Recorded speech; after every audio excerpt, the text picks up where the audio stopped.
So today I would like to take you through some of my top tips for how to sit at your desk correctly. So this is advice we give out on a regular basis, especially when people are coming in complaining of neck, shoulder, back problems that usually link to their work posture. So here's a few things to check at your own setup when you are working either from your office or from home. So the first big question we get asked is, what's the best chair to sit on? And my general advice to people is there is no chair that this amazing chair that's going to give you the perfect posture or guaranteed to not give you back pain. This chair just doesn't exist, and in reality everybody's back is different. But the thing that is important is that you sit on your chair correctly, okay? Now the chair that we use here at work, it's a 60 quid chair from IKEA. That's no product placement or anything there, but it doesn't need to be a super expensive chair. So here's some of the things I need you to think about when you're sitting on your chair. Is your back placed against the back of the chair? Or do you tend to find yourself ending up in this position?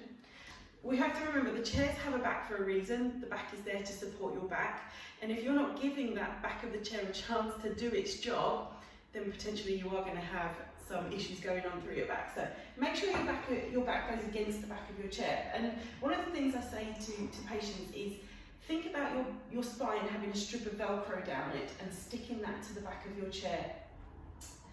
So that's the first thing. Back against the back of the chair, equally important, your bottom's at the back. So just check you're not somebody that perches on a chair like this, because if you're in this position and then went to put your back against the back, this whole part of your low back here is now unsupported. But by pushing your bottom to the back of the chair, you've got support right through the low back up until to the upper part of your back.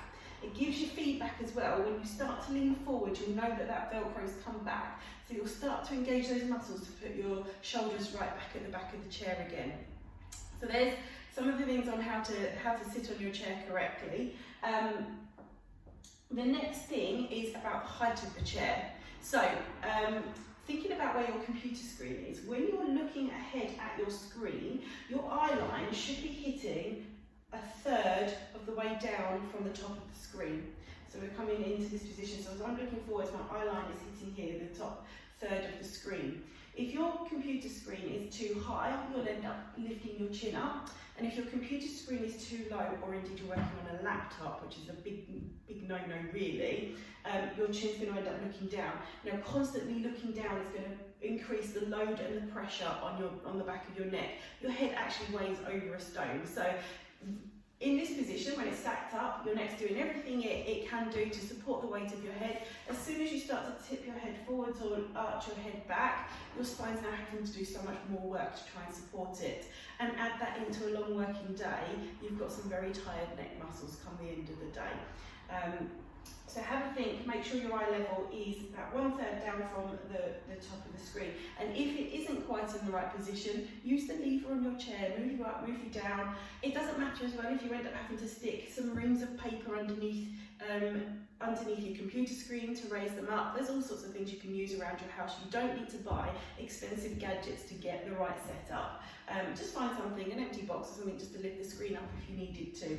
Equally, if you are finding yourself working on a laptop, obviously keyboard and laptop are connected, get yourself a second keyboard or a second screen so that you can set your laptop up as a desktop, so that you have still got space to type and look directly forwards at a screen.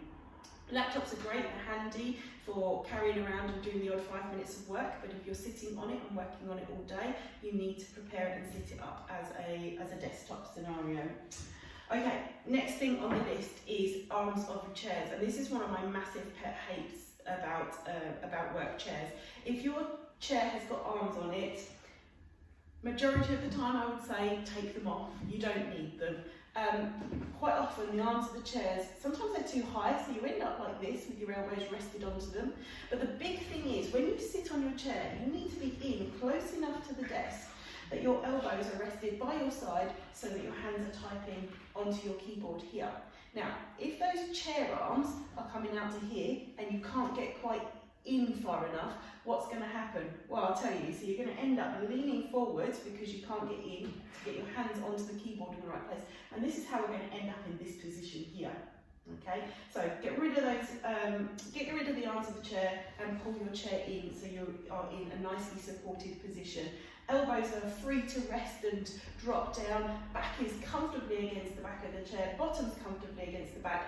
You can imagine you've got some Velcro on the inside of your elbows and tuck them to your side, because this is the position you want to be in, because we want to keep the shoulder in the most neutral position. Okay, this certainly comes into play when you're doing a lot of work with the mouse. So if your work involves a lot of mouse work, you need to have the mouse close enough to you that your elbow is tucked into your side, so your hand is resting over the mouse here. This is the least amount of strain through your shoulder. If you are one of the people that have the tendency for the mouse to start to end up over here, again, your arm's quite a weighty thing.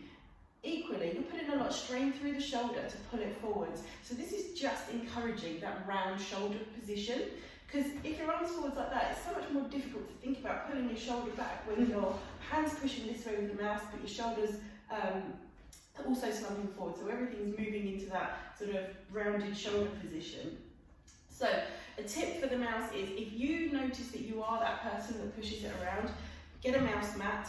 I know not many people use mouse mats anymore, but get a mouse mat, stick some blue tack underneath it and stick your mouse on top of that mouse mat, and it doesn't move. It is only allowed to travel across that mouse mat, and it will help you remember, oh, mouse is off, think about pulling it back. It gives you something visual to think about to make sure that you're addressing your posture. So that's keyboard and mouse.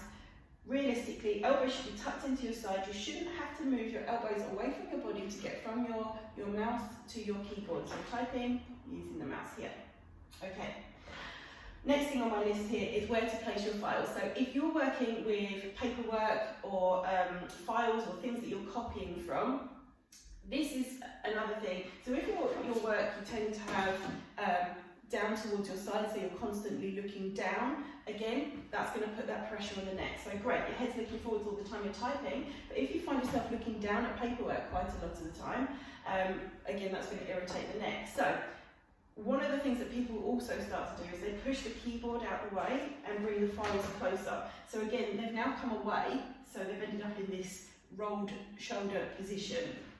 So my advice for things like this is get yourself kind of you know, the cooking stands where you can have your work sitting up like that, or a music stand type scenario, so you can have your work that you're copying from at this position. So your eye level is now moving from that correct position there to only very slightly down to look, and then back to the centre. It's limiting the range of movement that your neck's going to have to go through to put any extra strain on it.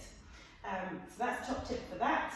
And I think last thing, which is hopefully something that we're all doing quite well, but nowadays if you're working from your phone quite a lot, certainly from a home setup, if you have the ability to put your phone on loudspeaker, if it's safe and you're in an okay environment to do that, put your phone on loudspeaker as you're talking. Do not get into the habit of having to put the phone underneath your elbow just as you're taking those quick notes down.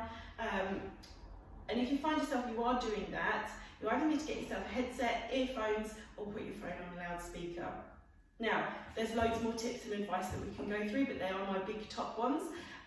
So I suggest you take a little bit of time, sit at your desk, see if you're doing all the things that I've been speaking to you about.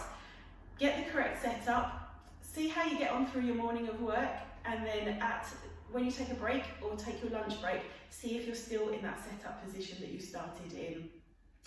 I hope that's been helpful for you, and if you need any further advice, let me know and we'll do another video with some extra tips on it.